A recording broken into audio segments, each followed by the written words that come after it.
according to Imam, I'm just going to make a mention of a fiqhi question or a question, an answer based on Islamic jurisprudence. So, according to Imam Shafi'i, Imam Malik, and Imam Ahmad, these are three Imams of fiqh, they say that no marriage can happen without the consent of the wali. Imam Abu Hanifa rahmatullahi alayhi, on the other hand, is of the opinion that the necessity of the guardian's permission is not absolutely necessary. As long as the woman can she's mature, she's Muslim, and she can make informed decisions for herself. And even in the Hanafi school of thought, if it's a young woman, then it is preferable that the parents give permission. And if it's a woman who's been married before, or if it's a senior age, then there's no need for the guardian's permission. I just want to make that very clear. Many times people can say to me, oh, the nikah is invalid. I'll come to it, give me 1 second. So people can say, oh, the nikah is invalid because the parents don't know. All the ulama of the opinion, Imam Shafi'i, Imam Malik, Imam Ahmad, and of course Imam Abu Hanifa, they are of the opinion that if the nikah is a darura, there's a risk of zina, there's a risk where there is illicit relationship, then all the ulama of the opinion, you don't need a wali. The wali is not necessary, that the nikah must be performed if there's a risk of zina. Yes, you had a question. I was wondering, I heard lots of when I think about forced marriage, I was wondering if the woman or the man, if they say yes, but what if it's not from their heart and it's almost like forced and they feel pressure that they're saying yes, but really they're doing it from their parents. Okay. Many of these stories. In that situation, Islamically speaking, the marriage will be conducted because you don't know what's in the heart and the minds of a person. Okay. It has to be what's black and white, what they say. Now, there's a question mark. The question here is, let's say somebody says, yes, I will marry, because of that pressure. But they send a text message to a friend, or they send an email to somebody to say, this is happening, I don't give consent. Because they have also then gone back and said they don't give consent, you can't proceed. There has to be categorical permission. There has to be categorical permission verbally given. Okay, I'm going to move on swiftly. So I've talked about consent. I've talked about wali, the position of wali, but I would say the most safest option is through the nikah, through the wali. But there are reasons where you don't need to have a wali in position, especially the risk of zina, and all the ulama of the opinion that you are allowed to marry without the presence of the wali. I've talked about ijab and qabul, that's number 2, declaration and acceptance. Number 3, you need 2 witnesses. They need to be Muslim, they need to be mature, and they need to be sane. So let's say, so you got Abdullah, who's Muslim, and you've got Andrew, who's not Muslim. That is not accepted. It has to be 2 Muslims. So it has to be 2 Muslims that give testimony, and in that way those witnesses are accepted. Now Abdullah you've got Zubair, you've got 2 guys, and they are Muslim, but one of them is 9 years old, and the other one is 7 years old. That's not accepted. They have to be understanding, they have to be mature, they have to understand what on earth is going on. But this happens sometimes. Yes? What is a Muslim, born Muslim, but not practicing? That doesn't matter. As long as they have the faith. Okay? Yes? What if there's more than 2 witnesses, but at least 2 of them are eligible? Okay. So what I tend to do, or if you go to other places, they will say, in the nikah, those of you who have been present in the nikah, they will say that your marriage is being conducted in the presence of 2 witnesses and also in the presence of the Muslim community here. So it doesn't matter, minimum is 2. You need a minimum of 2, but usually it's obviously the entire community that's present is testimony to it. Mahar. Then you have a mahar is not a dowry. Now you may say, hold on, what's the difference? Mahar is dowry, it's not dowry. Dowry, it's very much has been used in many non-Islamic traditions, and it's to pay a price, specifically upon women. It's paying a price upon women that used to play as dowry. Islam does not accept dowry. There's no such thing in Islam as dowry.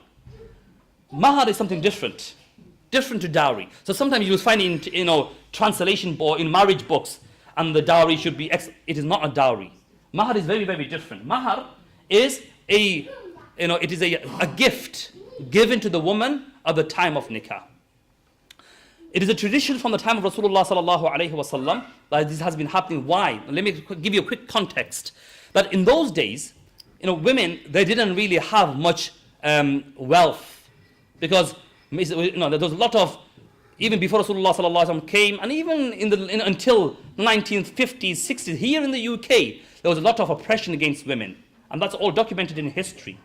So at the time when Rasulullah sallallahu alaihi wasallam came, again there was a lot of oppression upon women, and Rasulullah sallallahu alaihi wasallam, he brought in a different number of different principles that brought justice. And this wealth was given by the man to the woman, and that belonged completely to her. That wealth belonged completely to her. And that tradition has been carrying on till today. So even till today, so the wife might be a lot more richer and wealthier than the husband, but even then, the husband is still obliged to give a gift to the wife. Now I come back to the point here, is sometimes, especially in many of the Arab countries, that the mahar is put up to 50, 60, 70,000 pounds.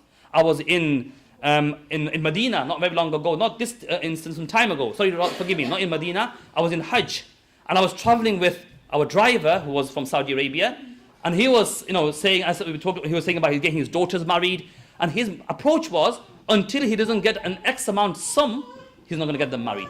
And we thought, subhanallah, that's like buying and selling, and which is not acceptable in Islam. So I don't want to mention this point here. A mahar is a gift, mutual gift, that is given from the husband to the wife. But it needs to be done as part of the process in getting married. Finally, in the process, you have, so components, you have the permission, you have declaration, you have witnesses, you have a mahar, and muharramat. Whoever you marry cannot be those people whom the Quran has not allowed you to marry. There are 7 categories of that. I will quickly take you through them. So there are 7 people who you're not allowed to marry. The Quran talks about this. حُرِّمَتْ عَلَيْكُمْ أُمَّهَاتُكُمْ وَبَنَاتُكُمْ وَأَخْوَاتُكُمْ وَعَمَّاتُكُمْ وَخَالَاتُكُمْ وَبَنَاتُ الْأَخِي وَبَنَاتُ الْأُخْتِ وَأُمَّهَاتُكُمُ اللَّاتِي أَرْضَعْنَكُمْ, and the Quran carries on. And I've just tried to bring this down in quick, simple terms in English. Number 1, your blood relationship.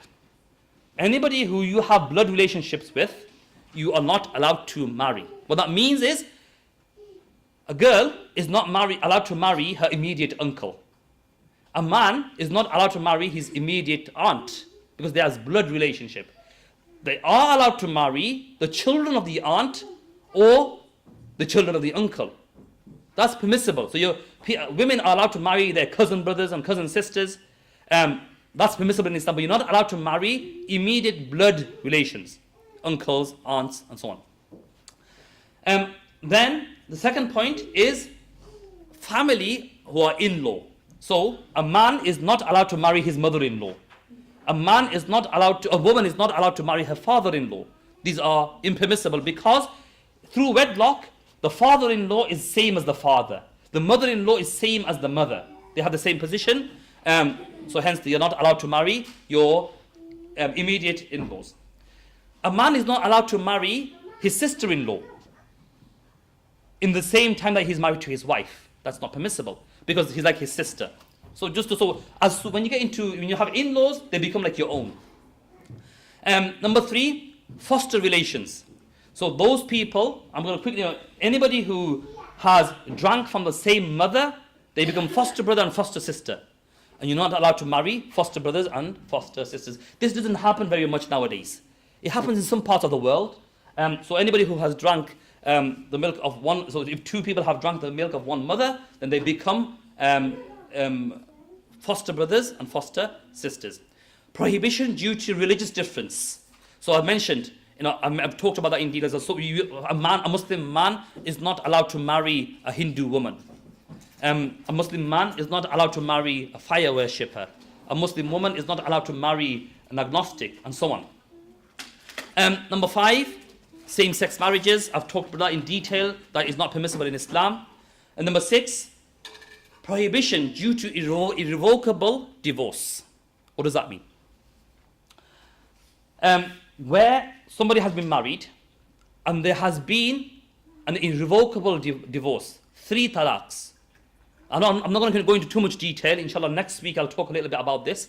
So where there has been irrevocable divorce, where a husband and wife have completely separated through 3 talaqs, which is irrevocable, then in such a circumstance, they cannot marry again. They cannot marry again, they will have to marry elsewhere. So if, let's say, somebody got married and they, for whatever reason, they went down through divorce and they had an irrevocable divorce, and I'll inshallah break that definition down next week. They have went through an irrevocable divorce. In that situation, they are not allowed to marry again until both couples have married elsewhere. They have consummated the marriage. Only thereafter are they allowed. So it's very strict. Very strict. So people ring me up and say, Sheikh, I made a major mistake. What mistake have you made? Well, I've given talaq to my wife. Well, why did you do that? I don't know. And and people make all the excuses up in the world. And that's why, you have to be very, very careful when it comes down the conversation of talaq and divorce. Inshallah, I'll touch on this next week if Allah wishes. Okay. Prohibition due to close related women being in one person's marriage. That's sisters. So 2 sisters cannot be in the same marriage together. Niece